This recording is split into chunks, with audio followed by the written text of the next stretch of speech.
Hey, welcome back in. You know what? The Yankees are in the playoffs, so it must be fall, right? Well, fall is a season of change. The leaves are starting to change, and they are beautiful, we might add.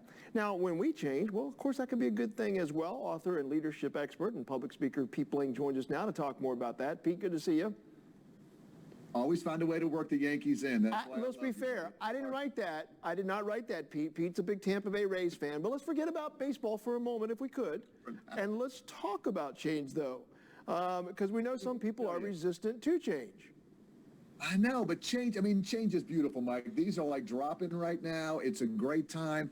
And the thing I want to share with us from a Monday motivation perspective is that a lot of people always view change as negative. Well, when we look at the way that nature changes and it's so beautiful, there's a lot of good things. So there's a lot of good things that can come out of change. Change can be beautiful. And it can be motivating if we change ourselves. That motivates other people to change, but obviously if it's something for a positive.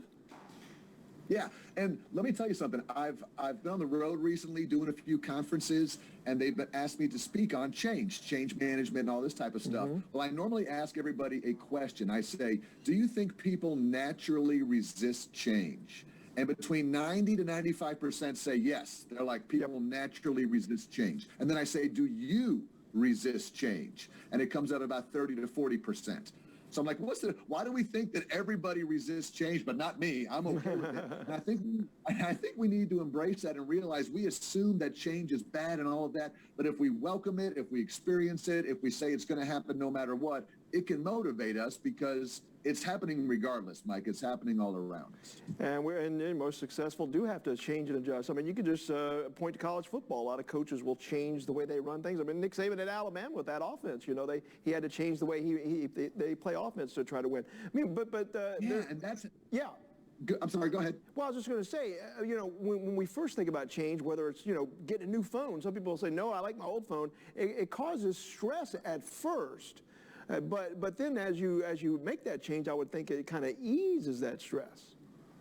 Absolutely. If there are changes that we make, we accept them. So I want the new phone. I want the new technology. I'm changing my relationship. We welcome that. It's the unwelcome change that we don't want that causes us stress. Mm-hmm. But at the end of the day, Mike, when change happens to us, and it will, if we learn to embrace it and accept it and look for the good in it, it's how we respond to change, Mike. And again, a lot of it is going to be based on your attitude. But if you go through life resisting change, you're going to have higher stress levels, higher health issues. If you go into your life welcoming change and say, this is the way it's going to be, I just have to learn to adapt and accept and roll with it, you know, that's where you become better as a leader, as a person, and you can motivate others by the way that you they're like, man, you handled change so well. I need to learn how to do that. Hey, as Bob Dylan once sang, the times they are changing. Leadership expert Pete Bling, we appreciate it, brother.